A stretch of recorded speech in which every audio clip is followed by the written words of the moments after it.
You have 10 minutes to grab whatever you want.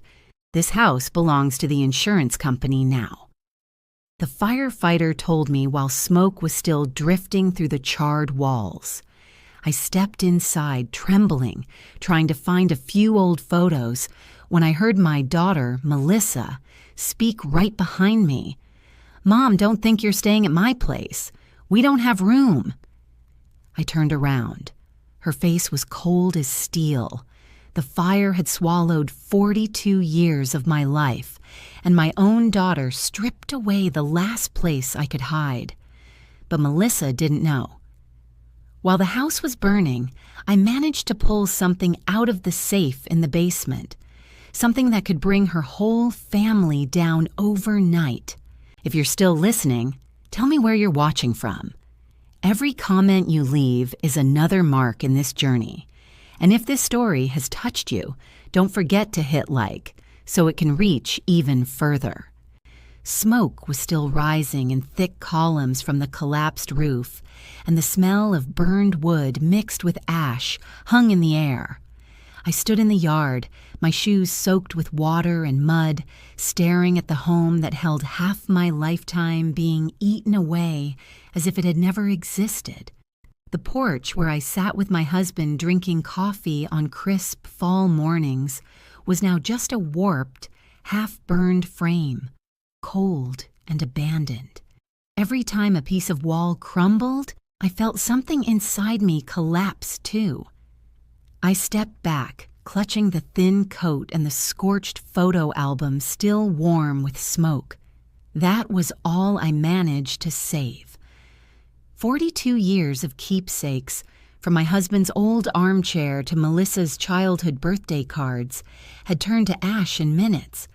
It was strange realizing how fast the things we think are permanent can disappear. A young firefighter placed a hand on my shoulder, trying to comfort me. "Mrs. Whitmore, I'm really sorry. The fire spread too fast. The wind tonight was strong." I nodded, unable to say a single word. I knew they had done everything they could. There were things they couldn't save, just as there were things I couldn't either. When the last fire truck pulled away and the red-blue lights flashed across the blanket of ash on the ground, I saw Melissa standing at a distance, arms crossed, leaning against her SUV. She didn't walk toward me, didn't hug me, didn't offer a single word of comfort like any normal child would. She just watched me with impatience, as if waiting to go home and get on with her life. I was shaking from the cold, but the pain in my chest was even colder. "Melissa," I called softly, "can I stay with you tonight? Just a few days until I find a temporary place." She rolled her eyes and let out a sigh, like I had asked for something outrageous.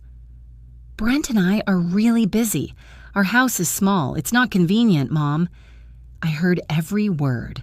Cold, neat, final. "Sweetheart, I have nothing left." My voice cracked. "Just one night. I'm begging you." Melissa didn't budge. "Mom, I already told you. You can't stay with us. Call a hotel or a support center. Stop relying on me." Relying? I froze. I raised Melissa alone after my husband died. I worked 2 jobs to give her a decent education and a better life.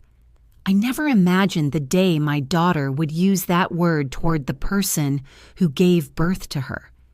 I reached out to lightly grasp her arm, but Melissa jerked back immediately, as if I had touched something filthy. Brent, her husband, stepped out of the car, frowning. "What's taking so long? You already told her, didn't you? Let's go, it's freezing." Melissa looked at me one last time. "Good luck, Mom. I have to go." Then the car door shut, slowly but with a cruelty that cut straight through me. The SUV drove off and disappeared behind the tree line, leaving me alone on the wet ground, the heat from the ruins rising toward my pale, numb face. I didn't know how long I stood there in front of what used to be my home. The night wind slipped through my thin coat, making me shake over and over. A few neighbors passed by, glancing at me with pity, but no one stopped. I didn't blame them. No one knew I had just lost everything, not just the house, but my family. A tear fell onto the back of my hand, then another. I wiped them away quickly. I always told myself I had to be strong, had to stand tall. My late husband used to say, "Ellie, you're strong. No matter what happens, you never break." I tried to believe him, even though tonight every bit of strength in me felt drained. I opened my coat pocket, my hand trembling as it touched what I had grabbed from the safe before the fire reached the basement, a worn key and a thick envelope held together with a rubber band. I hadn't dared look at it earlier. Instinct told me I needed to take it no matter what. Now it sat in my hand like a reminder that I still had something Melissa didn't know about. I wiped my eyes, took a long breath, and started walking down the dark road that led out of the neighborhood. I didn't know where to go, but I knew I couldn't stand there forever. I thought about calling a hotel, but my phone had died right after calling the fire department. I thought about the emergency shelter downtown, but it was too far to walk. And then a horn sounded behind me. I turned and saw headlights flooding the street. A navy blue pickup truck slowed to a stop at the curb. The window rolled down. In the driver's seat was a familiar face, so familiar it stole the breath from my lungs. "Eleanor, is that really you?" It was Daniel Mercer, the boy who once lived next door, now a tall man with silver at his temples and worry written all over his face. "Good Lord, what happened?" he asked, stepping out and draping his thick jacket over my shoulders. I couldn't speak. I just looked at him with tear-stained eyes. Daniel glanced at the pile of ruins behind me, then turned back, his voice shaking with anger. "Did Melissa leave you standing out here like this? She actually told you couldn't come home with her?" I lowered my head. "She said she didn't have space." Daniel blew out a breath, clearly holding something in. "Come with me. Now. You're not sleeping on the street tonight. Not ever." He opened the door, helped me inside, then got behind the wheel. As the truck pulled away, I looked out the window one last time. The ruins, where my home once stood, faded into the darkness. I knew I had to face the truth. I had lost everything. But when my hand tightened around the old key inside my coat pocket, I realized everything wasn't over yet. Not tonight. Not like this. One door had slammed shut on me, but somewhere in the dark. Another door had just begun to open. Daniel drove in silence for a long stretch of road. The only sounds were the wipers and the low hum of the engine. I leaned back in the seat, still clutching the edge of the jacket he'd wrapped around me. The cold no longer bit into my skin the way it had before, but the emptiness in my chest hadn't softened. I stared out the window, the streetlights streaking past like memories slipping through my fingers. Daniel glanced at me several times. When I caught his gaze, he quickly looked forward again, though his voice stayed gentle. "Miss Ellie, I'm really sorry. No one deserves to go through something like that." I swallowed hard. "It happened," I whispered. "I don't have the strength to be angry anymore." Daniel tightened his grip on the steering wheel. "But Melissa had no right to treat you that way. Not like that." I didn't answer. I wasn't ready to relive the moment my daughter turned her back on me. Thinking about that blank stare on her face made my throat close up. The truck turned down a brick-lined street near the edge of town. It was late, but Daniel's porch light glowed warmly, a soft halo in the darkness. His 2-story wooden house appeared, not big, but tidy and cared for. Lavender bushes along the walkway gave off a faint scent in the cool, damp air. Daniel parked and walked around to open my door, the way he used to as a boy, offering to carry groceries from my car. "Come in," he said firmly. "There's always a place for you here." I stepped inside. The house was warm, with wood-paneled walls and a glowing fireplace. A thick rug cushioned my feet. I didn't understand why my knees felt weak. Maybe because my body had finally found a place safe enough to let go. Daniel set my coat down and said, "Sit. I'll heat up some chicken soup. You need to eat." I shook my head. "No, you don't have to." "It's no trouble," he cut in. "You took care of me my whole childhood. Now it's my turn." My lips trembled. In the end, I just nodded and sat on the edge of the sofa, afraid of leaving a mark on something that wasn't mine. Daniel moved around the open kitchen, steady and sure. I watched him, and memories surfaced. Him as a little boy with a too-big backpack, sitting at my table doing math homework while his parents worked night shifts. I never imagined the years would circle back like this. The child I once protected now sheltering me when I had nowhere else to go. He brought the hot soup over and set it in front of me. "Here, eat before the cold comes back." I took a spoonful. The taste, Southern-style chicken soup with onion, dill, and a bit of black pepper, hit my tongue, and suddenly tears welled up. I turned my face away, but Daniel noticed. "What's wrong?" he asked softly. I breathed shakily. "It's just, I haven't had anyone take care of me in a long time." Daniel didn't speak for a moment. Then he said, "You deserve to be cared for, Ellie." After I finished eating, Daniel led me to the guest room by the stairs. He pulled out a soft blanket and clean clothes. "Stay here for a few days," he said. "If you need anything, just call." I looked at the neatly made bed, the white sheets, the clean pillows. A simple room in someone else's home. Yet it felt more valuable than anything that had burned hours earlier. Daniel turned to leave, but I asked, "Daniel, why are you doing all this for me?"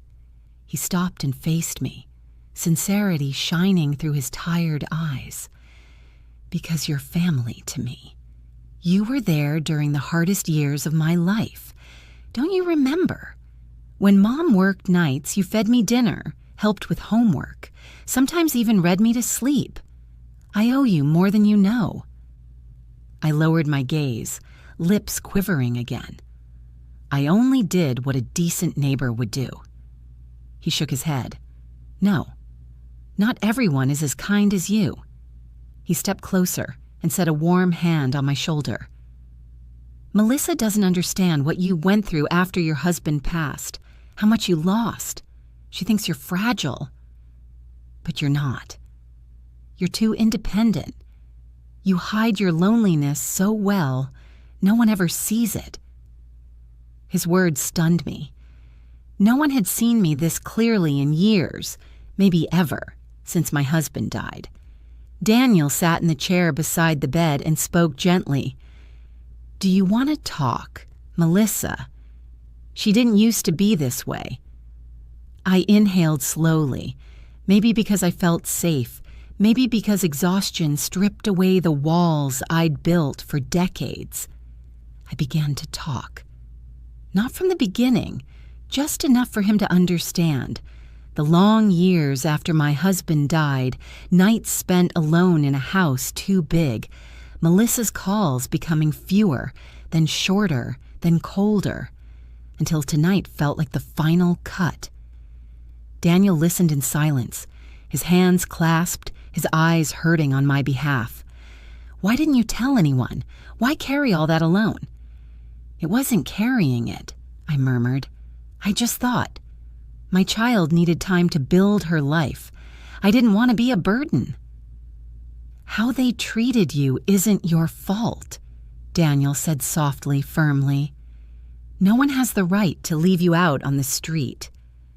Those simple words felt like someone laying a warm blanket over my heart, smoothing the cracks. When the clock struck 12:30, Daniel stood and lightly tapped the back of my hand. "Get some sleep. We'll figure everything out tomorrow. You're safe now." He dimmed the lights, leaving only the small lamp glowing in the corner. "Daniel," I whispered before he stepped out, "thank you for coming back at the right moment."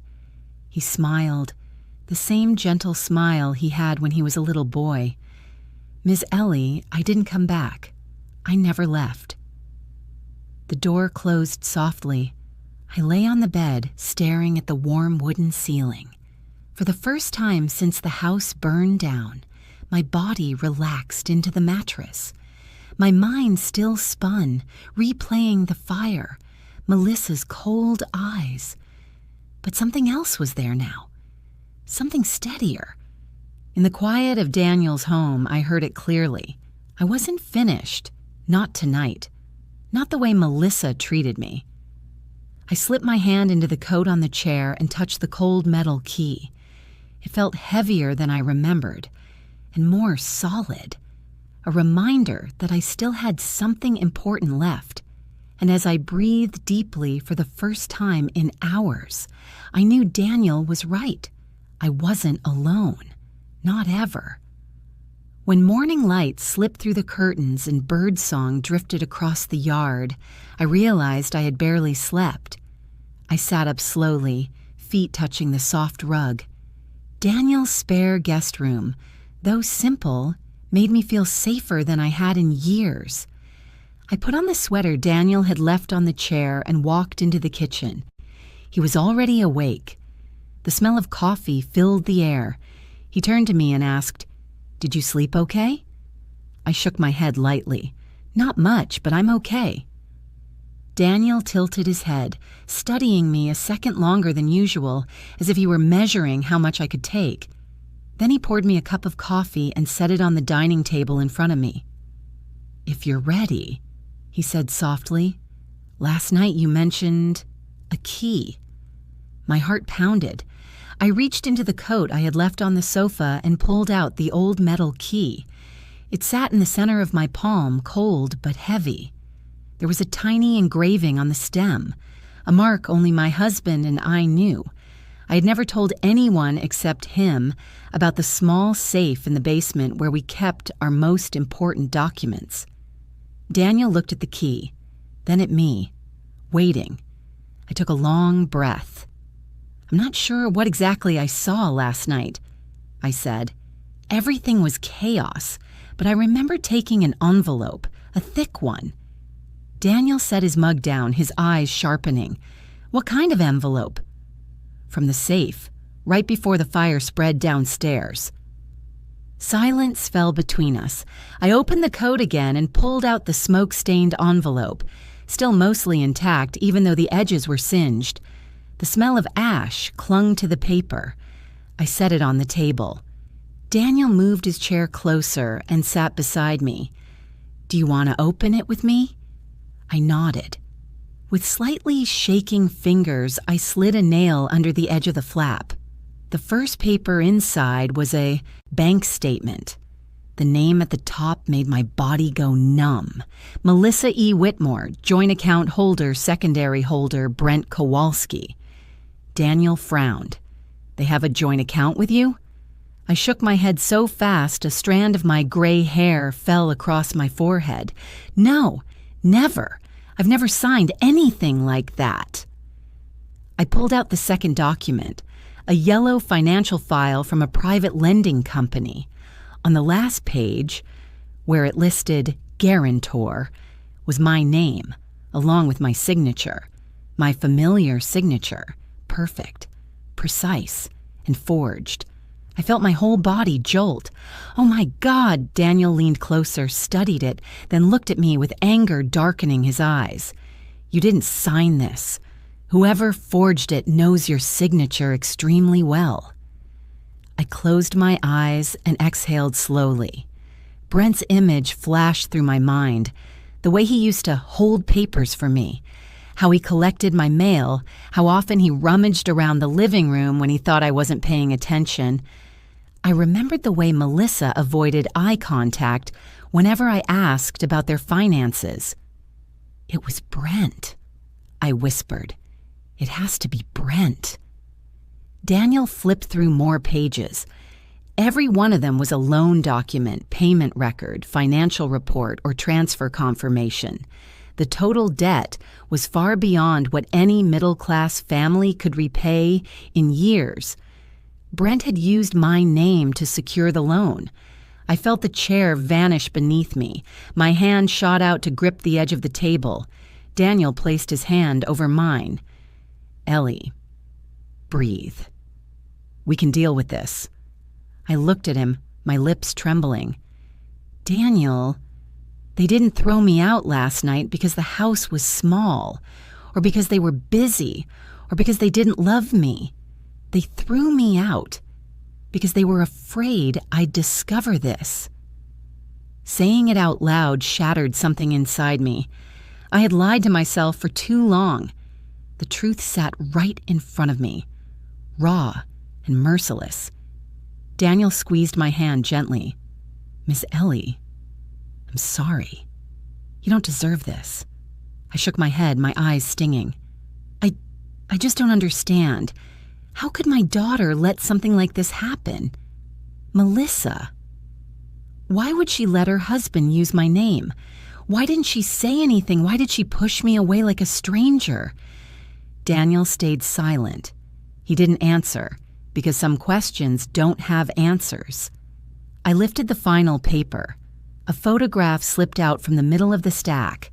A small picture, slightly wrinkled, showing Brent shaking hands with a man I didn't recognize in front of the lending company's office. The lighting was clear enough that I could see the watch Brent wore.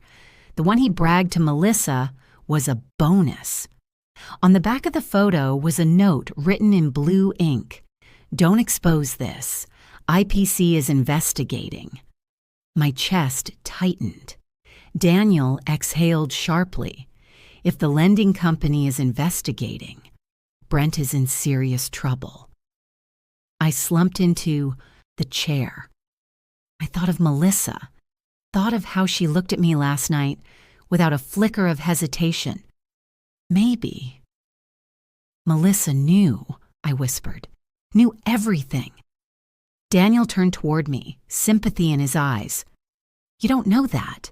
Maybe Brent hid it from her." I looked at the documents again. "No, Daniel. Melissa's smart. She's not naive. If she saw strange documents, she would have asked. If she saw my signature, she would have recognized it immediately." Daniel placed a hand on my shoulder. "So that means, it means, she chose Brent's side." The words dropped out of my mouth like a boulder, painful enough to knock the breath from my lungs. The room seemed to shrink around me, not because of the papers in front of me, but because of the betrayal from the only child I ever had. Daniel stood, pacing a few steps in the kitchen to calm himself. When he finally spoke, his voice was steady. "Ellie, you need to give all of this to a lawyer, immediately." I shook my head. "Not yet. I need to understand everything. I need to know how long this has been going on and how much Melissa is involved." Daniel started to argue, but when he saw the determination in my eyes, he stopped. He understood me. I had spent too long letting other people decide things for me, too long being dismissed. This time, I wanted to stand up straight and look the truth in the eye, no matter how brutal. "All right," he said slowly, "but you have to be cautious." I nodded. I gathered the papers back into the envelope. My hands still trembled, but it wasn't from fear anymore. It was something stronger, awakening. I looked at Daniel. "You know, last night, when the door closed in my face, I thought I had lost everything. But now I see it clearly. I didn't lose anything. They just cut me out of their lives themselves." Daniel sat down beside me, his voice low but firm. "So, what do you want to do?"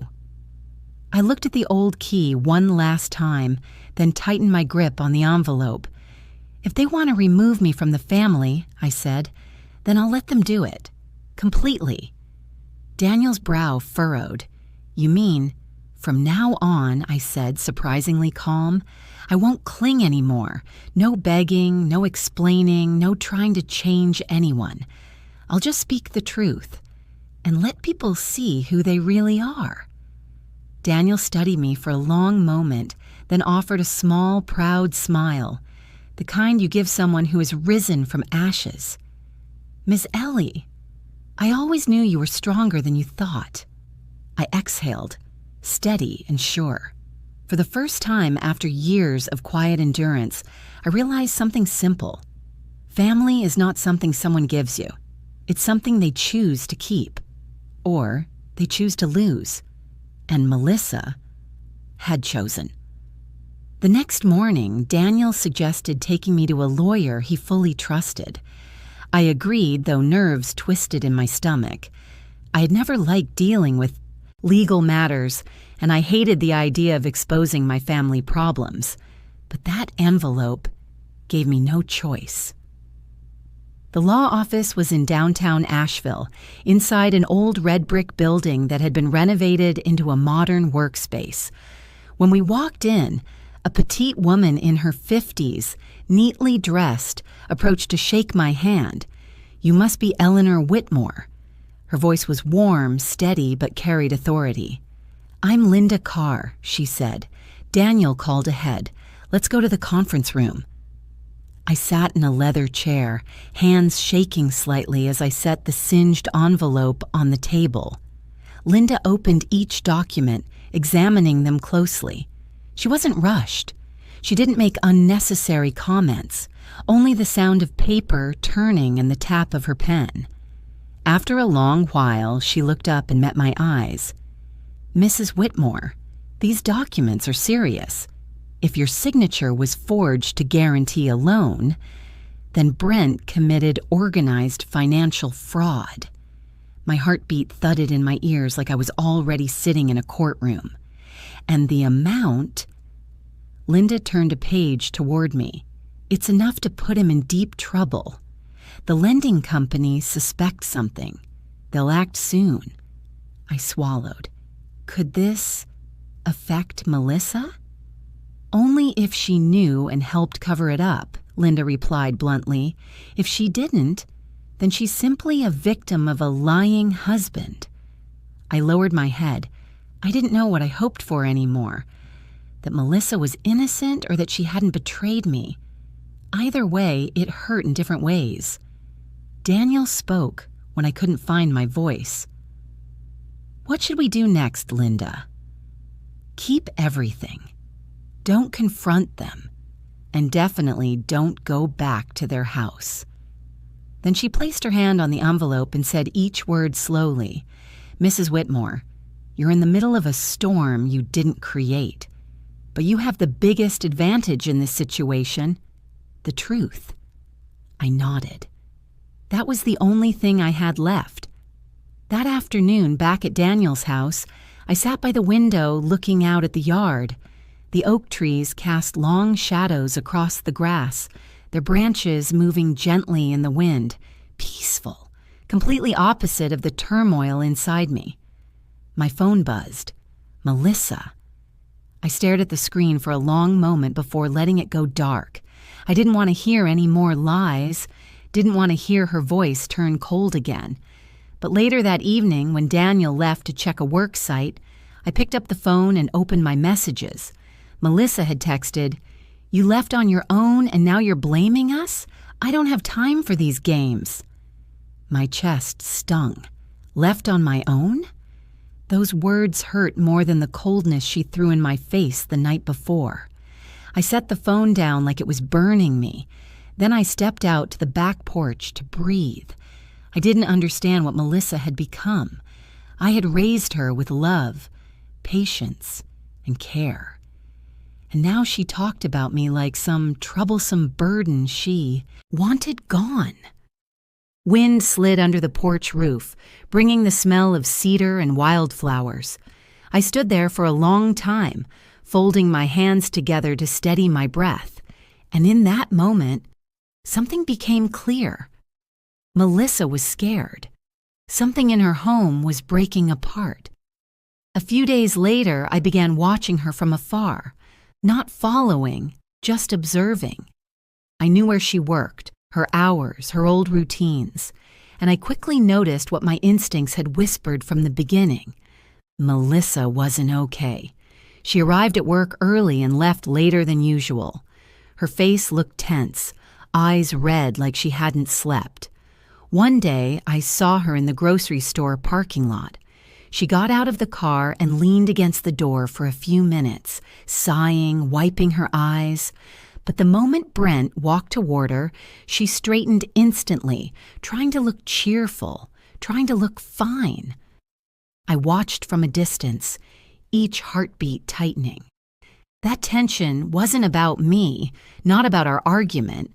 It was coming from inside her home, from the man she was protecting. Meanwhile, Brent's behavior started showing cracks. One evening, while Daniel and I were eating dinner, his phone buzzed.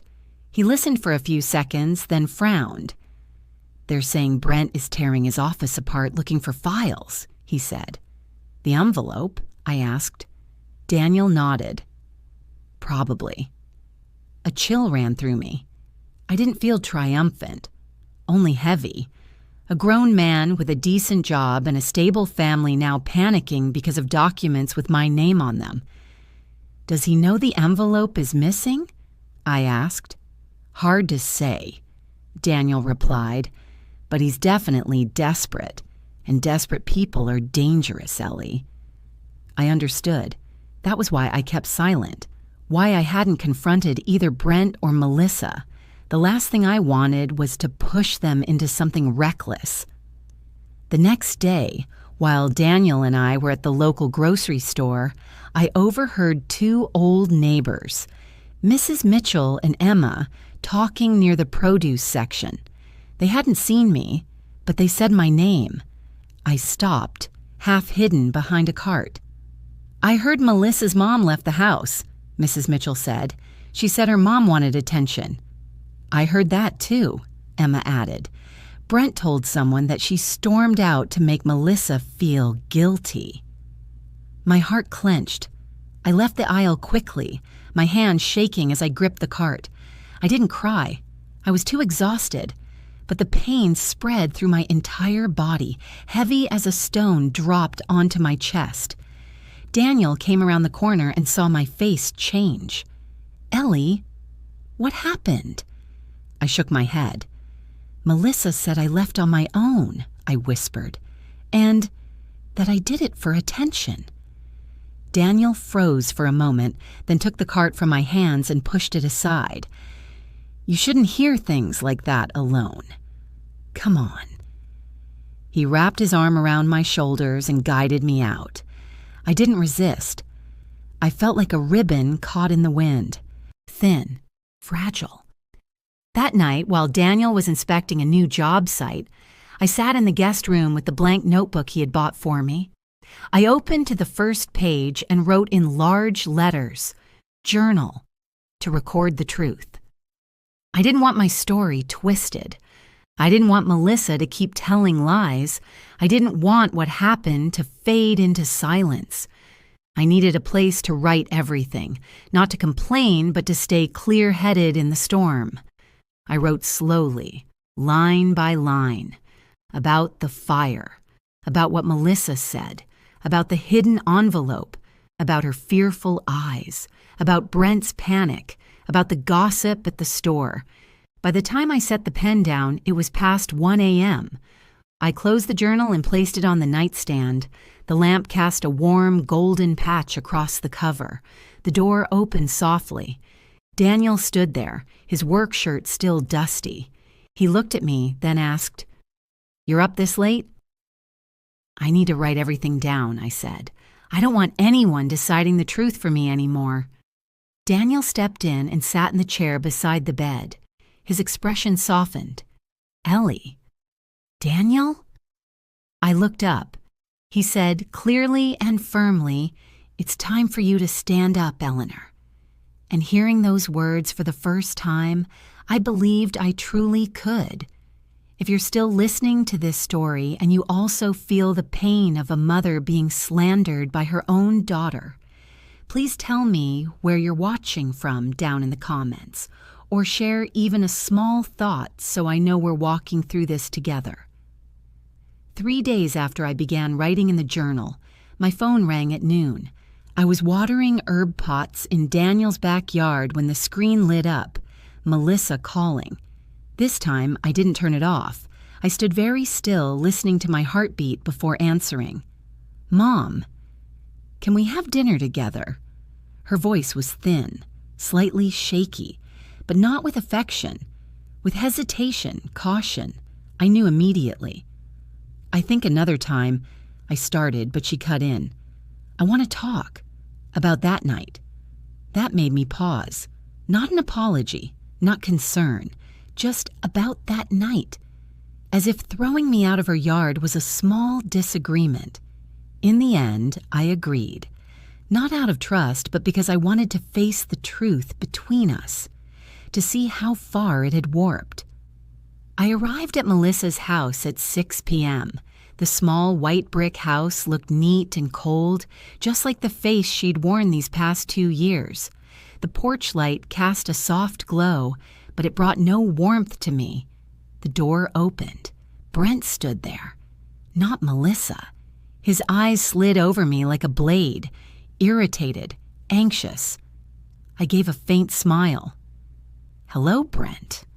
He nodded stiffly and stepped aside. I walked into the living room, the same place where I once helped Melissa choose curtains, where we laid the rug together after her wedding. Now everything felt foreign. Melissa walked out of the kitchen. A forced smile stretched across her lips, but her eyes told a different story, heavy and strained. "You're here, Mom," she said, resting a hand on the back of a chair. "Yeah, I'm here."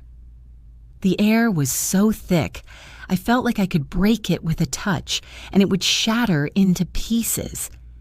Dinner was simple, just pasta and salad, but Melissa arranged it like some sort of ceremony, maybe to hide the truth that the 3 of us were sitting here not for a reunion, but because a crack too big to ignore was waiting to split open. I took my seat. Brent sat across from me, his eyes darting toward me before fixing on the table. His hands were clasped so tightly the tendons stood out.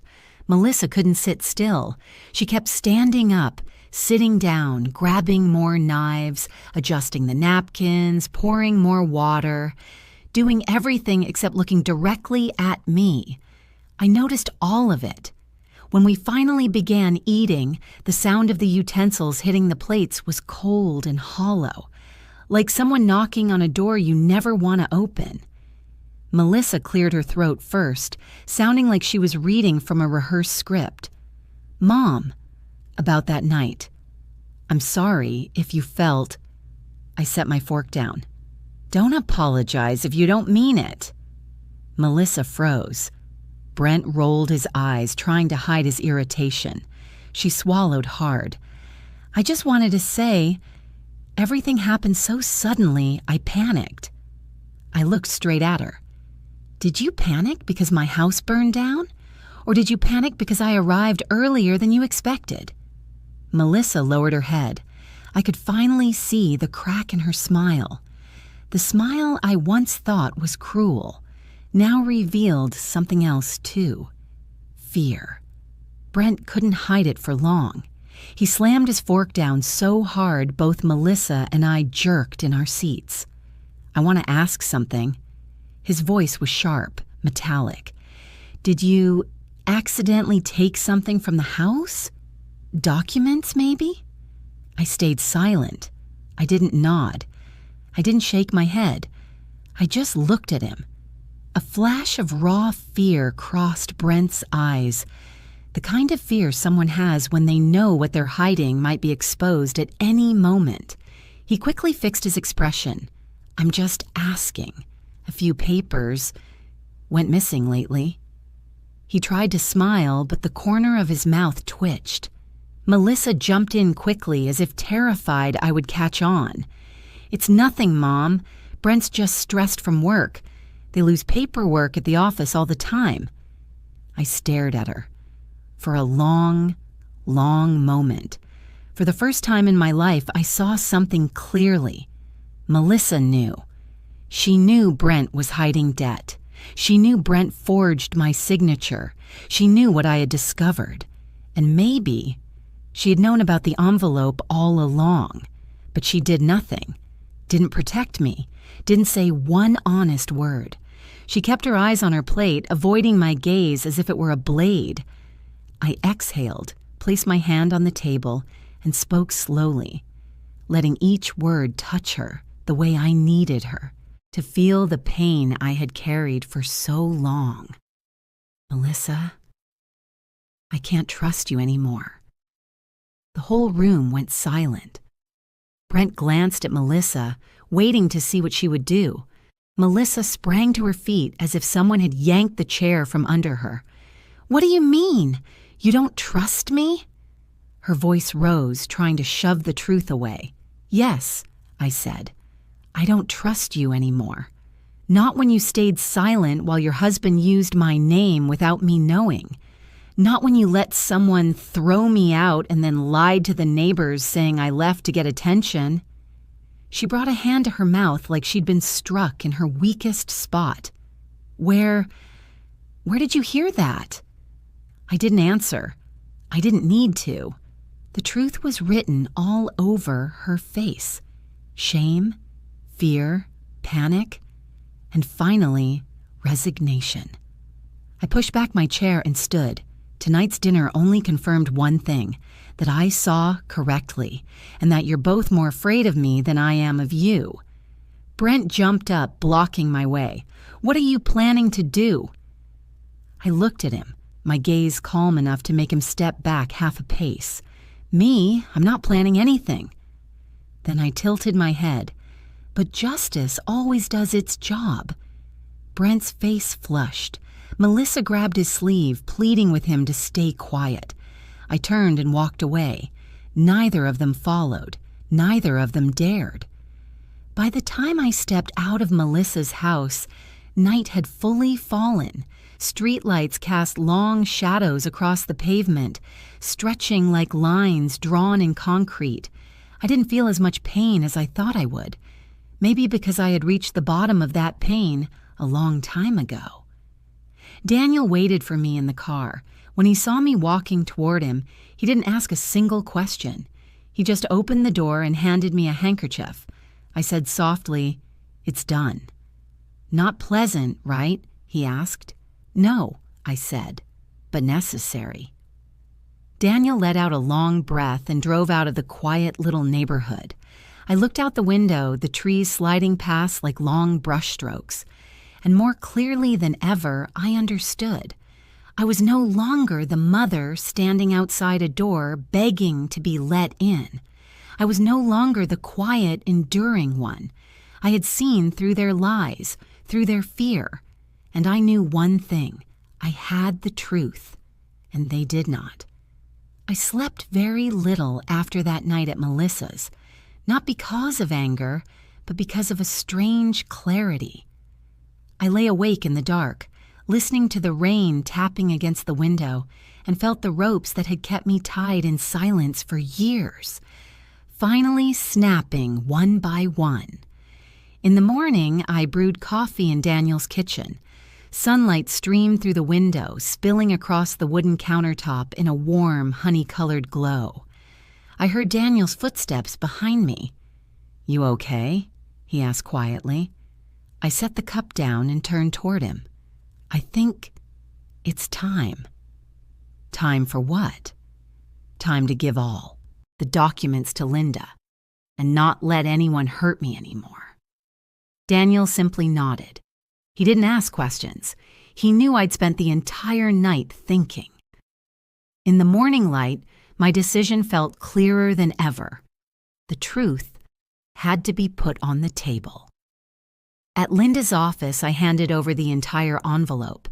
The documents, the photos, the bank statements, everything Brent had tried to hide. Linda put on her glasses and opened each sheet with controlled composure. But beneath that calm, I sensed a quiet, simmering anger. Finally, she looked up. "Mrs. Eleanor, we proceed." Proceed meaning, "I'll file for a full investigation. These documents are enough for the financial authorities to step in, and if my instincts are right, the Economic Crimes Unit will get involved." My chest loosened, lightly but cold. "So that means Brent will be exposed." "And Melissa?" I asked, though I wasn't sure I wanted the answer. If she wasn't involved, she won't be prosecuted, but... Linda set the file down. "She'll have to prove that." I inhaled deeply. I had raised a child for 38 years, yet now I realized I had never fully understood her heart. 2 weeks later, everything moved faster than I could prepare myself for. One morning, Daniel was replacing a porch light when he saw a car from the financial agency pull up in front of Brent and Melissa's house. 2 men in suits and a woman carrying a thick folder stepped out. I watched from a distance behind some trees, but I saw Brent open the door with tension showing in every inch of his posture. He pretended to be calm, but his movements were those of an animal cornered. They handed him a summons. His face went pale. Melissa stood behind him, gripping the doorframe. Daniel whispered beside me, "It's starting." And just as Linda predicted, the storm hit their home head-on. The next day, Brent was placed on temporary suspension. The news spread through the neighborhood by mid-morning. I went to the store to buy bread and almost immediately heard murmurs, "He's under financial investigation." I heard the debt is huge. They say someone's signature was forged. I walked past them without saying a word, not out of pride, but because I knew everything unfolding was the consequence of their choices, not mine. But what hurt more than anything was hearing Mrs. Mitchell say, "So Melissa lied about her mother leaving. I met lawyer Linda at church, and she said the documents really were forged." I stopped for a second and looked down at my hands. I wasn't angry anymore. It was just a quiet, aching sadness. The kind only mothers misunderstood by their children truly know. Brent, on the other hand, during his second meeting with the financial office, he completely lost control. Daniel had a friend there, and they told us Brent blamed Melissa. He claimed Melissa managed the documents. Melissa held the safe key. Melissa signed everything. I felt like someone punched me in the chest. Not because I felt pity for Brent, but because I knew Melissa wasn't strong enough to stand up to him. Since the wedding, she'd been like a shadow beside her husband. Soft, accommodating, afraid of conflict. "They'll use each other to survive," Daniel said, "but they're both going down." That afternoon, Melissa called me. Her voice no longer proud or cold. It trembled, the voice of someone standing at the very edge of a cliff. "Mom, can we talk?" I stayed silent, just so I can explain. Explain? Why is it that in moments of crisis, people think of explaining, not apologizing? "Melissa," I said slowly, "you want to see me because you're afraid of being dragged in, not because you think you were wrong." "That's not true," she cried. "Then why did you lie to the neighbors?" My question was soft, but it cut straight into the heart of the truth. The line went silent. I could hear her unsteady breathing. "Mom, I didn't know things would get this bad. Brent told me." I cut her off. "Melissa, you only call me when you're scared. Not for me, not out of love. You just want to keep yourself clean." "Mom, No," I said firmly. "I'm not meeting you. Not now." I heard her begin to cry, but I stayed quiet. When I set the phone down, my hands were cold, but my heart didn't shake anymore. I knew I had made the right choice. She didn't come to me out of remorse. She came out of fear. 3 days later, word spread that Brent's investigation had expanded.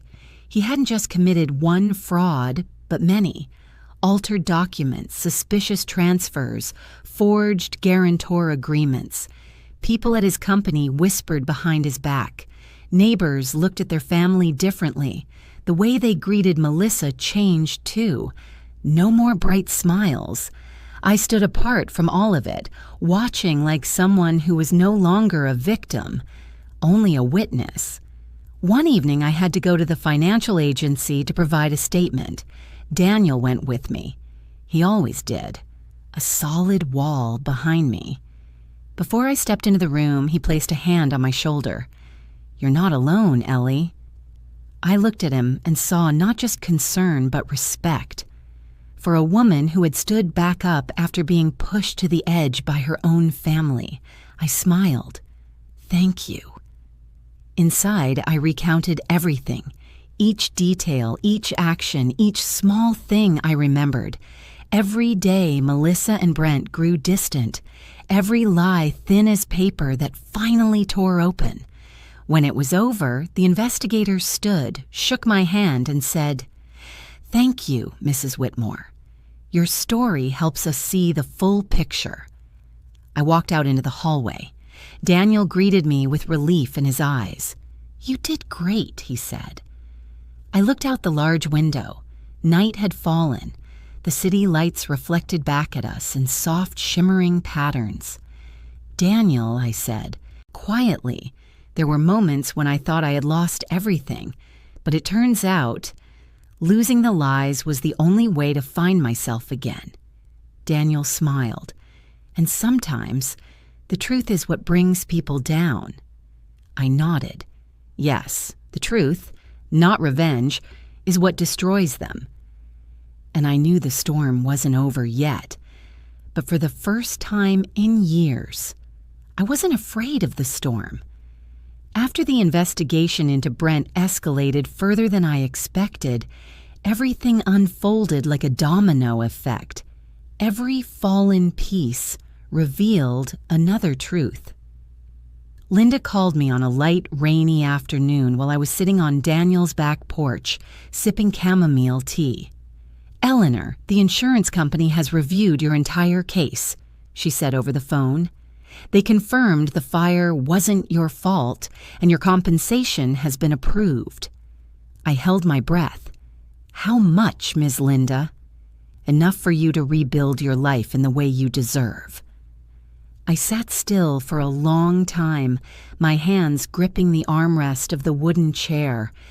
It felt like a warm breeze moved straight through my chest, not because of the money, but because of the validation. For years, I had been treated like a burden, someone who clung to others. But for the first time, something that belonged to me was rightfully being returned to me. Daniel stepped out from inside the house, and the moment he saw my face, he understood immediately. "They compensated you, didn't they?" I nodded. Daniel broke into a wide smile, genuinely happy, as if it had happened to him. Then, "It's time."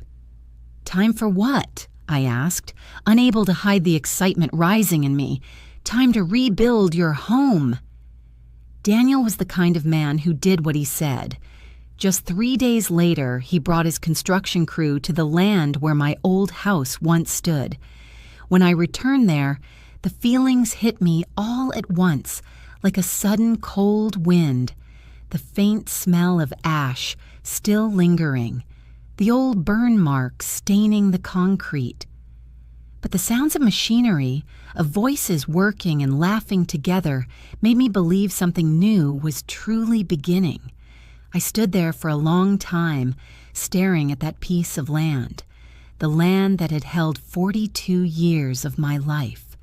From when my husband and I were newly married, to when Melissa took her first steps, to when my family quietly fell apart. The memories that once buried me now felt lighter, drifting upward like clouds. Daniel walked over and stood beside me. "What are you thinking about?" I exhaled. "This place hurt me a lot." But now, Daniel smiled, it's about to become a place of healing. I turned to him. Thank you. Daniel shook his head gently. Don't thank me. You've carried too much for too long. Now it's your turn to receive. My new home went up day by day, little by little. I visited every morning, watching them place each brick, each beam. I felt like I was being reborn with every swing of a hammer, every buzz of a saw. One morning, I saw the windows being installed. Big glass windows that would let sunlight flood the living room. Daniel explained, "You like light, remember? You once told me your old kitchen was too dark." He was right. My old house had always been dim because of the large trees shading it. My husband liked it that way, but I had always dreamed of a kitchen where sunlight poured in every morning. "Think you'll get used to all this light?" Daniel asked. I nodded, my eyes stinging. "I think I'm finally ready to live in the light." Daniel set a gentle hand on my shoulder. No big words, but his presence carried a peace I hadn't felt in years. When the main structure was done, Daniel took me inside to see it. I stepped over the threshold and looked around at the open space, the smooth wooden floors, the tall ceiling, the soft scent of new timber. Warmth slowly spread through my whole body. "Oh my," I whispered. "It's beautiful." "You deserve it," Daniel said. I looked at him, and for the first time in many years, I didn't feel like a guest in someone else's life. I walked into the living room, then into the kitchen. Brand new white cabinets, a light blue quartz countertop. Everything thoughtfully, carefully designed. "I remembered you love growing herbs," Daniel said as he led me to the backyard, "so I kept the old patch of soil for your garden." A small plot of land next to the fence had been cleared and leveled. I knelt down and touched the loose soil. Inside me, something opened. A door I thought had been locked forever. "Daniel," I said softly, "I never thought I could start over." He looked at me seriously. "Who said you have to live with something terrible forever? You've spent your whole life taking care of others. Now it's time to take care of yourself." My throat tightened. I'd heard comforting words all my life, but none had ever made me believe I deserved better the way his did. When the house was completed, Daniel handed me a shiny new key. "Welcome home." I stood in front of the house, glowing in the afternoon light. Oakwood siding, white windows, a wide porch with a wooden swing. Exactly like the model I loved years ago, but never dared install. I opened the door and stepped inside. Sunlight poured into the living room. The air was clean, the scent of new wood and new paint, the scent of beginnings. I placed a hand on my chest. "I feel like I've been reborn." Daniel stood beside me, quiet for a moment before saying, "You'll never be left in the dark again, Ellie." I turned toward him. There was no pity in his eyes, only respect, the kind someone gives to a person who has risen from rubble and ashes. For the first time in months, maybe years, I believed it. I believed I deserved love. I deserved care. I deserved a full life. I started gardening again. I planted rosemary, thyme, basil, and a small lavender bush by the back door. Tiny but resilient plants, just like I was now. Every time I bent down to the soil with sunlight warming my shoulders, it felt like half my age lifted from my bones. The more I gardened, the more I felt life pulling me back in. I saw neighbors again. The same ones who had misunderstood me because of Melissa's lies. They came by, bringing baked goods, baskets of fruit, small bouquets. One day, Mrs. Mitchell stood at my door holding a cloth bag. She looked around my new home, then at me, her eyes wet. "Eleanor, "I'm sorry," she whispered, voice trembling. "We believed your daughter. We didn't know what was really happening." I smiled gently. "It's all right, Margaret. Anyone can be misled by someone they trust." She squeezed my hand lightly. "But you still opened your door to us. Thank you." I looked around my home. Beautiful light, clean air. And I understood something. Forgiving wasn't about whether they deserved it. It was because I deserved peace. A few weeks later, I decided to open my home every weekend for anyone who wanted to stop by. I laid out cookies, made a big pot of tea, put on soft jazz. Kids ran in the backyard. Adults chatted on the porch. The new house, once nothing but burned ground, became a gathering place, filled with laughter, sharing, warmth. An older gentleman from the neighborhood said, "Your house isn't just beautiful, it has a soul." I smiled. That's because it was built from something honest. And I knew. The new house wasn't just a place to live. It was a symbol that I had risen. From ruin, from betrayal, from the deepest pain. A new door had opened. And this time, I walked through it standing tall, not bowing, not begging for space, not asking for pity. I walked through as someone who had found herself again.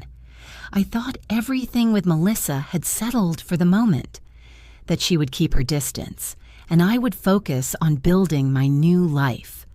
But just a week after I welcomed the neighbors, my phone rang around 9 at night, an hour when no one calls unless it's an emergency.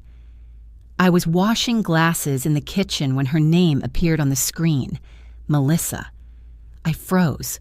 The water kept running, soap suds gathering around my hands, but I didn't move. A fear rose in my chest. Not fear for myself, but for her. I dried my hands and answered. Her voice broke immediately. "Mom, can you meet me? Right now? Please." I paused. "Where are you?" "In front of your house." "I don't dare go in." I stepped onto the porch. Under the warm yellow porch light, Melissa stood there, arms wrapped around herself like she was shaking from cold. Her face was exhausted, hair messy, mascara smeared like traces of tears that had fallen all day. I opened the door without saying a word.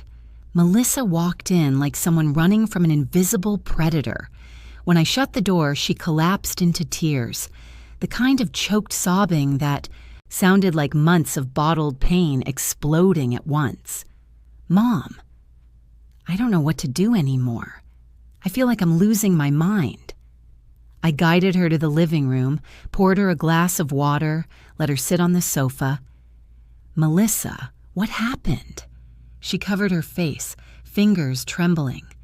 "It's Brent. He's been watching me, controlling me. He knows where I go, who I talk to. He took my phone.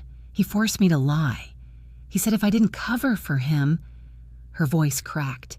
"He said he'd destroy me." I went still. Part of me wanted to be angry, to ask why she hadn't told me sooner, but when I saw her worn-out face, her swollen eyes, all I saw was a lost child. I took a deep breath, sat beside her. "Tell me clearly, what has Brent done?" Melissa told me, her voice shaky and broken, but enough for me to see the nightmare she had been trapped in for years.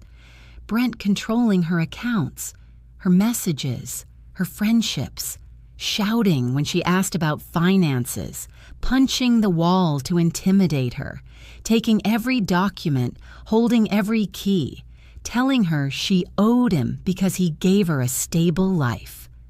I thought it was just work stress. I thought all husbands get tense sometimes, but when he kicked you out, she sobbed harder. I was scared. Not because I hated you. I was scared Brent would snap at me. I placed a hand on her shoulder. "So you chose silence?" "Because I was a coward, Mom." The words pierced like a thin, sharp needle. I knew what Brent was doing was wrong. but I didn't know what to do. I was afraid you'd find out. I was afraid Brent would blame me. I was afraid he'd do something to me. She grabbed my hands, desperate. Mom, I forgot how to be a good person. Hearing that made my whole body go weak, as if a strong wind had blown straight through me. I steadied myself and held her hands. Melissa, you haven't lost your goodness. You were just lost, and someone used your fear against you. She lowered her face into my palms like when she was little, when even a scraped knee sent her running to me for comfort. Mom, can you help me? I don't want to live like this anymore. I want to be safe. I called Daniel immediately. He arrived in 10 minutes, not asking unnecessary questions. When he saw Melissa collapse like someone who had no strength left, he sat down across from her with compassion, not softness, but steadiness. Melissa, he said gently, if you want to be safe, you have to tell the whole truth, everything, and you have to be ready to stand against Brent. She bit her lip. He'll hurt me. Daniel shook his head. If you have evidence and we submit it to the lawyer and investigators, he's the only one who'll be in trouble. I turned to her. Do you have anything? Messages, emails, recordings, anything? She nodded faintly. I have. A USB drive. I hid it last month. It has files, Brent, exchanged with the finance company. It has scans of documents where he edited the signatures. Daniel and I exchanged a look. That was the missing piece. I also have a recording. Melissa wiped her tears. He said, if I opened my mouth to anyone, he'd make sure I never lifted my head again. I recorded it because I thought I might die. I hugged her. Her tears soaked into my shoulder, hot enough to burn through the fabric. You did the right thing, I whispered. This time, let me take care of it. The next morning, Melissa handed all of it to Linda. Daniel came with us. Linda opened the USB, scanned every file, then looked at me with an expression she didn't bother to hide. Eleanor, this is the key. With what Melissa brought, Brent has no way out. Melissa trembled, like she'd just broken free from chains but wasn't sure if they might snap back around her. Linda placed a hand over hers. Ms. Melissa, you did the right thing. And now, you'll be protected. On the drive back, Melissa leaned her head against the car window, staring at peaceful rows of houses that suddenly felt foreign. Mom, she said, voice small like a child, I'm sorry. I was so scared. I loved Brent, Mom, you know that. But I loved him in the wrong way. I let fear run my life. I squeezed her hand. I don't need you to be perfect. I just need you to come back to yourself. But I pushed you out of my house. Her voice cracked. I looked directly into her eyes. Yes, you did. And it hurt me. But I also know no one grows up without losing their way at some point. What matters is that today, you came back. Melissa covered her face and sobbed, the way someone cries when they finally let themselves be honest. I forgot how to be a good person, she repeated, like a confession. I pulled her close. No one forgets forever. You just needed a safe place to remember. And you still have me. When the car stopped at her gate, Melissa turned to me with red, swollen eyes, but a spark of something new inside them. Mom, I want to leave Brent. I want to live again. I cupped her cheek. This time, you won't be alone. On the day of Brent's trial, the sky hung low and gray, as if all of Asheville was holding its breath. I woke earlier than usual, pressing my hand over my chest to steady my heartbeat. For weeks I had prepared for this moment, but when it finally arrived, I still felt like I was stepping into a chapter of life I had never written before. Daniel was already outside, leaning against his familiar silver truck. He wore a dark blue shirt and a black jacket, looking strong and steady, like a wall standing behind me. When I stepped out, he gave me a small smile, not one meant just to reassure, but the smile of someone who knew exactly what I had survived. "Are you ready, Ellie?" I took a deep breath and nodded. I think it's time for an ending. Daniel opened the truck door for me, and with that simple gesture, I felt myself grow stronger. The courthouse was busier than I expected.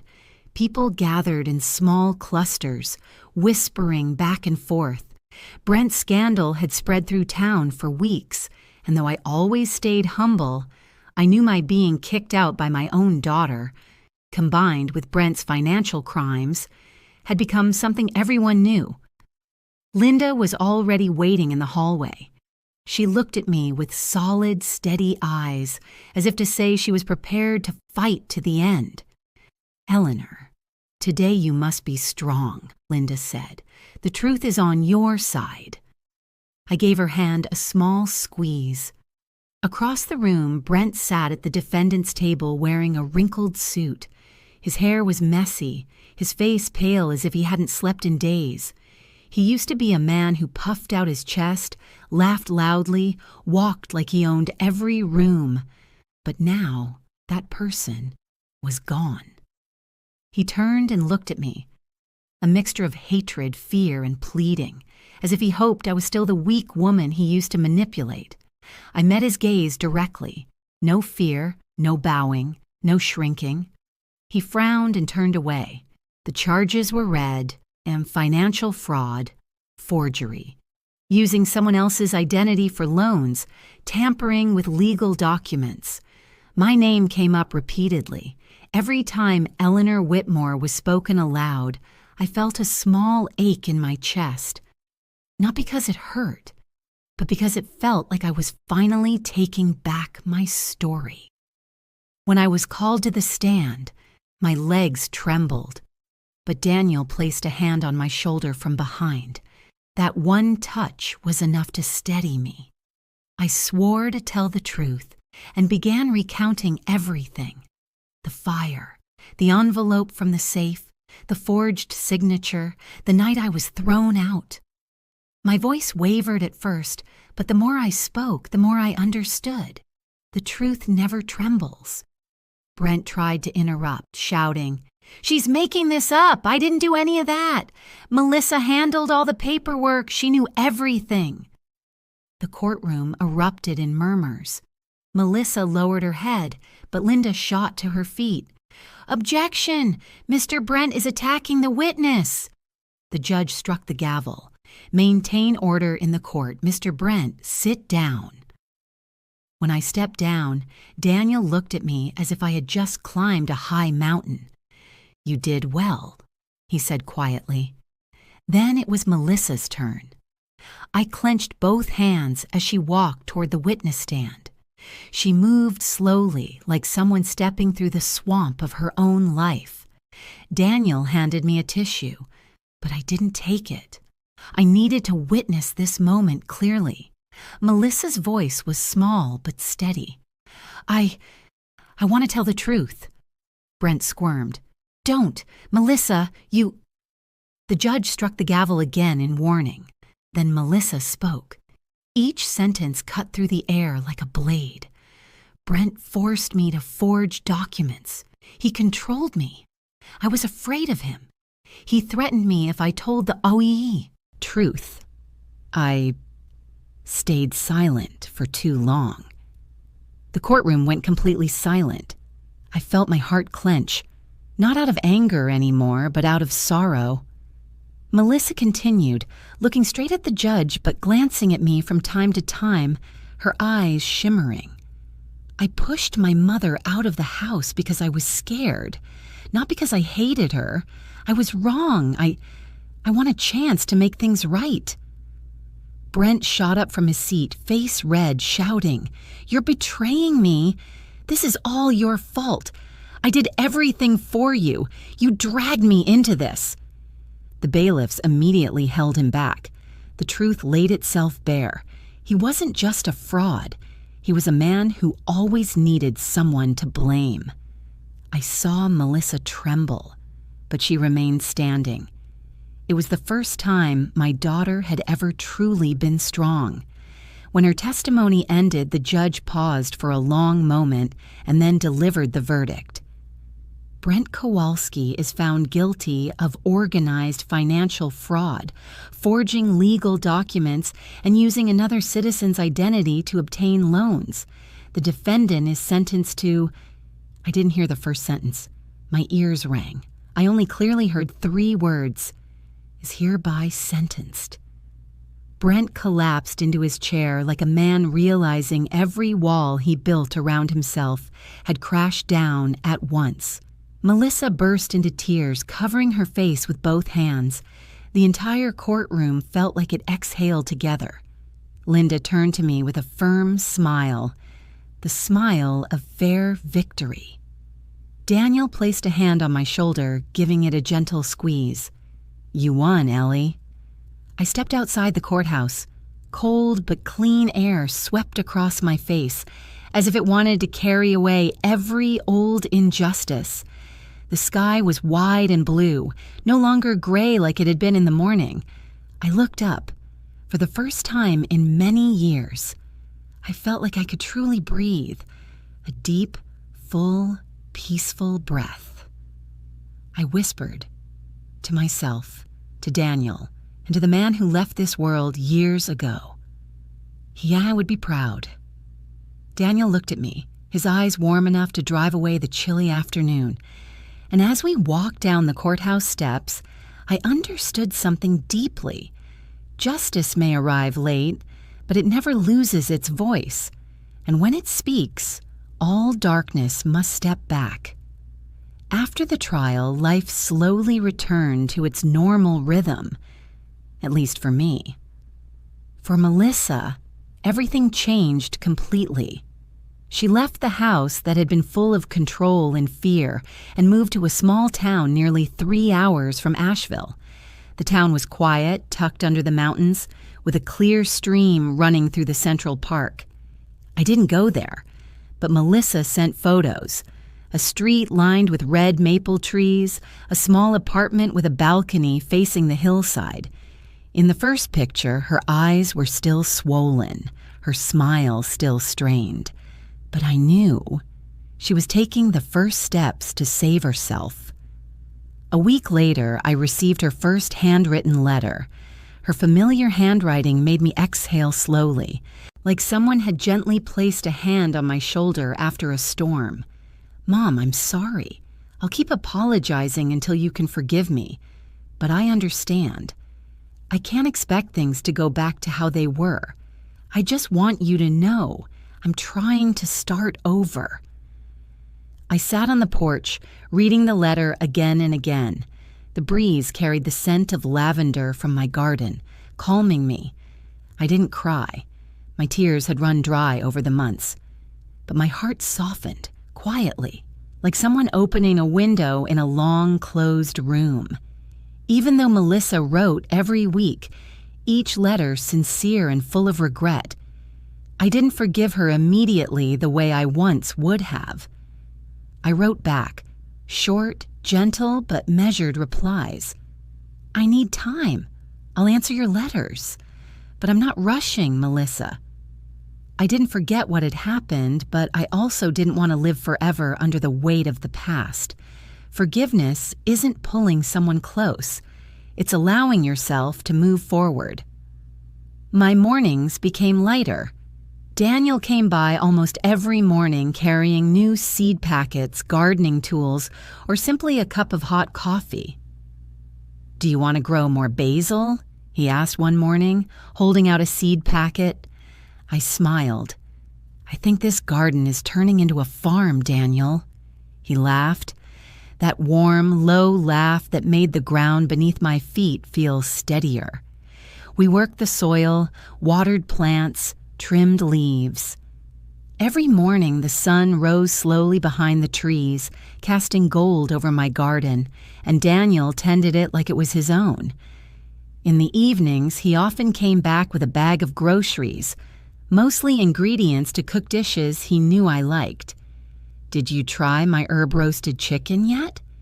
Do you think I added too much salt? Let me do the dishes. That's payment for this morning's gardening." Over time, I realized Daniel's presence wasn't pity. It was companionship. It was respect. It was a kind of connection I hadn't known in years. One evening, he helped me carry a bookshelf into the living room. As we set it down, I happened to look into his eyes and understood something. Daniel wasn't just someone who helped me through hardship. He had become the person I trusted most, and maybe he knew that too. But we didn't say it. We didn't need to. Some things are deep enough to be felt without words. One afternoon, I sat in my new living room looking at my half-written journal. A thought appeared, something I never believed I'd be strong enough to do. I wanted to help people like me, older women dismissed as burdens, mothers pushed out by their own children, wives controlled by their husbands, people shoved to the margins after a lifetime of sacrifice. I shared the idea with Daniel. He wasn't surprised. He simply tilted his head and said, "You can do it, Ellie. People will find hope from your story." I smiled. "You think I'm strong enough?" Daniel answered instantly without hesitation. "No one is stronger than someone who rose from ashes." And so a small fund was created. Nothing grand, nothing loud. I used part of the compensation money to help elderly women abandoned by their families, emotionally abused, or financially controlled. I worked with Linda in a volunteer group to help them document things, gather evidence, and seek legal support. Once, a woman in her 70s held my hand and said, "Thank you, Eleanor. You made me feel like my life still has value." I turned away to hide the tear in my eye. I never thought my pain would become a light for someone else. Time passed, and the old wounds in me began to close. Not because I forced myself to forget, but because I was helping others, hearing their stories. Every time someone escaped a life of control or mistreatment, I felt a little lighter. It was as if the broken parts of me were being replaced with healing soil. But still, a part of my heart belonged to Melissa. A small but very real part. 6 months after the trial, Melissa called to say she would visit. I set the table as I always did, a bit of salad, some chicken soup, toasted rosemary bread. Daniel was there too, helping me prepare. When Melissa arrived, I heard the car before I saw it. I stepped onto the porch and waited. She stepped out, thinner but with brighter eyes. She walked up the steps like she was returning to her childhood home. We stared at each other for a few seconds. No one spoke. Then Melissa rushed forward and hugged me tightly, as if afraid I would disappear. "Mom," her voice broke, "I missed you." I held her, resting my head on her shoulder. For the first time in a long time, I felt my daughter embrace me sincerely. I didn't say, "I forgive you." I didn't say, "Everything is okay." I just stroked her hair and said the only thing we both needed to hear. "We've already walked past it, Melissa." She cried. I cried too, but these were not tears of pain anymore.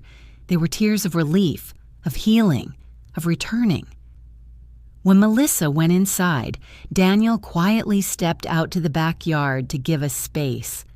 I watched him for a moment, my heart warm in a way that's hard to describe. Some people enter your life without warning, and when they do, they become the most important part. That night, as I walked Melissa to her car, she turned and held my hand. "Mom, thank you for not closing the door on me." I smiled softly. Healing isn't forgetting, sweetheart. Healing is learning to walk past it. She nodded, her eyes shining under the porch light. I stood there watching her car fade into the distance. No more feeling abandoned, no more pain, only the peace of someone who survived the storm and knew she lived to tell the story. After that emotional visit, it took me a few days to settle myself, not out of hurt, but because something new and light had quietly formed in my heart. The feeling of release, of no longer carrying a heavy load, like stepping through a door I had stood outside for years. Daniel noticed. The next morning, when he walked into the yard with a hot cup of coffee, he looked at me for a long moment and said, "Ellie, you look peaceful." I smiled. I finally let go. Daniel nodded and sat beside me on the wooden chair. We didn't say anything more. Sometimes peace doesn't need words, only someone willing to sit beside you and share the quiet. A week later, Daniel and I started preparing for a small gathering, something I never thought I would do again. My old house had once seen family dinners, children running around, laughter from the kitchen. But over time, it became a place of silence and endurance. This new home was different. It was built with kindness, with help, with hands that truly wanted me to stand again, and I wanted those people, the ones who didn't turn away, to be part of this new space. "Saturday evening?" Daniel asked while hanging string lights on the porch. "Saturday evening," I answered. Just 3 words, but they held more meaning than I could say. The gathering happened on a cool, gentle evening. The sky was tinted soft orange, the breeze carrying the smell of warm bread mixed with the rosemary from my garden. Not many came, just a small group who had helped me during the hardest days. Mrs. Mitchell, the Adams couple, Emma from the supermarket, a few volunteers, and of course Daniel, who stood beside me the entire night. Everyone brought something. No one arrived empty-handed. No one came with shallow curiosity. They came because they were truly happy for me. "Ellie, this house is beautiful," Mrs. Mitchell whispered as she entered the living room. "It has your light." I laughed softly. "You're exaggerating." "No," she said seriously. "I once saw you as a shadow. Tonight you shine. I've never seen you like this." I didn't know how to respond. I just led her to the table. Daniel stood by the kitchen wearing an apron, a sight that made everyone chuckle. He grilled meat, sautéed vegetables, mixed sauces, moving with ease. "Do you cook this much at home?" someone teased. Daniel laughed. "No, but it's different here." My cheeks warmed, but I stayed composed. No one asked more, though I saw the warm glances they exchanged. When the meal began, laughter filled the home.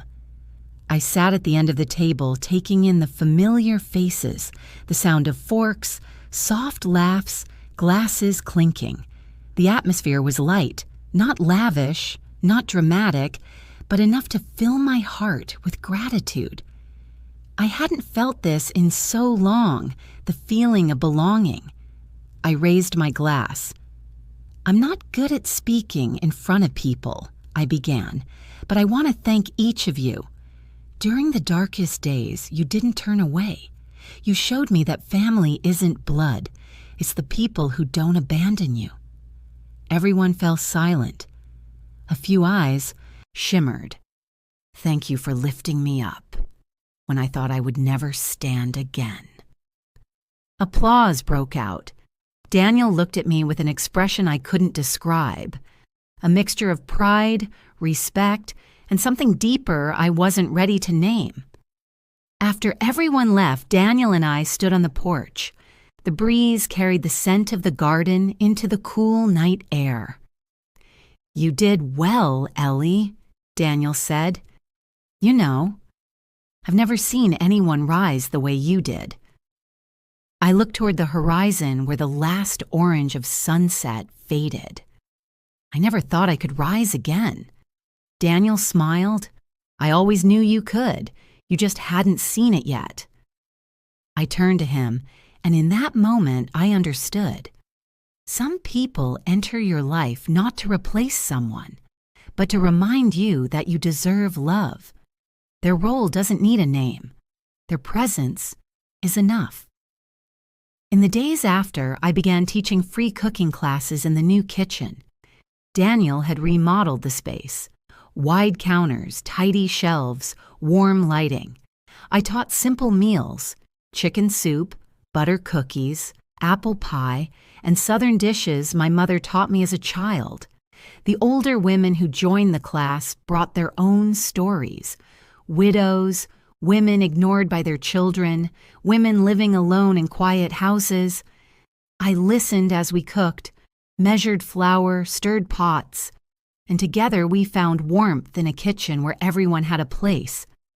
"Ellie," an elderly woman said while kneading dough, "you don't know how much this class saved me. My daughter doesn't speak to me anymore, but here, I don't feel alone." I placed my hand on hers. I know that feeling better than anyone. In that moment, I realized I was no longer just someone being helped. I was someone helping others. One afternoon, Melissa called. Her voice was lighter, no longer tight or shaky. "Mom, I've been going to therapy. I think I'm starting to understand myself." "I'm proud of you," I said truly. "You're doing the hard work, facing yourself." Melissa paused, then said softly, "I want you to know I'm changing, for you and for me." I looked at the garden, sunlight touching the blooming rosemary. "I know, Melissa. I still believe in you, just more slowly." "And that's enough," she replied. That evening, Daniel and I stood on the porch again. The breeze brushed through my hair, warm light shining from inside the house. "Daniel," I asked quietly, "did you ever think life would bring me here?" He smiled. "No, but I always thought you deserved a place like this." I looked at him. "Thank you for not abandoning me." Daniel tilted his head, eyes steady and deep. "That's what family does. We don't abandon each other." I looked out toward the yard, where the flower pots I planted myself were blooming under the faint moonlight, and I understood one thing. I finally had a new family. Not a family by blood, not a family on paper, but a family built from kindness, sharing, and the arms that never left me in my darkest moments. Family is the people who stay, and for the first time in my life, my future felt truly warm. When the turbulent days drifted behind me, I spent time doing something I had avoided for many years, writing my own story. Not to complain, not to relive the pain, but to close a long journey full of loss, betrayal, and moments that made my heart want to stop. I sat at the wooden table by the window, the old fountain pen resting between my fingers. Morning light slipped through the white curtains, casting soft gold streaks onto the page. I began writing line by line, about the house that burned into ashes after 42 years, about the night Melissa slammed the door in my face, about the secret envelope, about Daniel stepping into my life just when I believed I was completely alone. The more I wrote, the lighter I felt, as if old winds were finally being guided far, far away. One afternoon, while I was arranging my notes, Daniel walked into the room with a small wooden box in his hands. He looked at me with a certain expression, the kind of look that made me feel seen, heard, and valued. "Ellie," he said slowly, "you know, this house isn't just something I built for you. It's part of my family, too." I tilted my head slightly, not understanding at first. Daniel set the box on the table. Inside was a piece of paper, not a legal document, but a handwritten note, each letter carefully shaped. "Daniel Whitmore's, if you want." I lifted my hand to my mouth and tears rose instantly. "Daniel," I whispered, my voice trembling. He continued in a warm, cello-like tone. "Family isn't where we're born. Family is where we're chosen. And if you're willing, I want you to carry my last name, not to replace anyone, not to erase your past, but so you'll know that someone will stand beside you from now until the end of your life." I couldn't say anything. The tears fell, but they weren't tears of pain. They were tears I thought I would never feel again. Tears of happiness, of belonging. I embraced Daniel, and in his arms I knew I was no longer alone, not as compensation, not as replacement, but as a new door opening at an age when I thought only sunsets remained. In the days that followed, I spent more time in the garden, the place where I felt most clearly that my life had entered a new chapter. Lavender bloomed in soft purple waves, rosemary grew lush and green, and the basil beds grew so fast I had to trim them every week. I touched each leaf, each stem, and felt them growing alongside me. One morning, I stood by the window looking out at the garden, where sunlight poured down like honey. The breeze brushed through the petals, carrying a soft fragrance and a calmness that filled the whole house. I whispered gently, not to anyone specific, though I believed he could hear it. "Thank you, life, for giving me a second chance." I believe my husband, somewhere above, could hear it, and was smiling. On the day my small fund held its first gathering, I stood on the front porch with the participant list in hand. It wasn't a grand event. Only about 20 women of different ages, each carrying their own story, their own eyes, their own wounds. I opened the door to welcome them in. No more trembling like before when stepping into a room full of people. Instead, my heart opened. Slowly, warmly. Daniel helped arrange chairs, prepare cookies and ginger tea. He moved gently, skillfully, as if he had been part of this home for a very long time. The women stepped in, looking around, smiling softly. "Your home is beautiful. Miss Eleanor, thank you for doing this. I heard your story, and it gave me hope." Those words made my heart tremble with the realization that I was closing my past not to bury it, but to turn it into light for others. I began the gathering with a simple sentence. "We all once thought we couldn't stand again, but the fact that you're here means we're stronger than we believe." Nods, shimmering eyes, hands reaching for hands. When the meeting ended, I closed the front door, then opened the inner door and stepped into the living room, where golden light fell across the floor like silk. The future was unfolding, not loud, not dazzling, but shimmering in its own way. That night, Daniel and I stood on the porch. The full moon hung like a silver plate in the sky.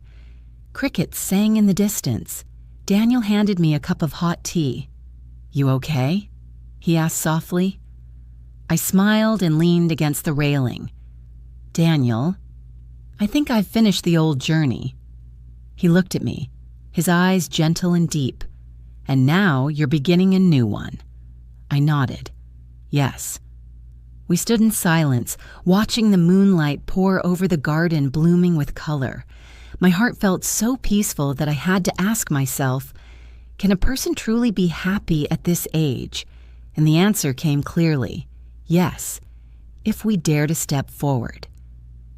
Then I whispered softly, like closing a chapter of my life. Family isn't the people we share blood with. Family is the people who don't abandon you. And that night, I believed I had finally found my true family. When I closed the story of my life, with all its losses, betrayals, and the beautiful second chances, I wished for only one thing, that you, the one listening to me, will find your own light, too. If you've stayed with me to these final lines and you've ever felt lonely, misunderstood, or abandoned by your family, tell me where you're listening from, or leave even a small comment. I want to know you're walking this long journey with me as a companion.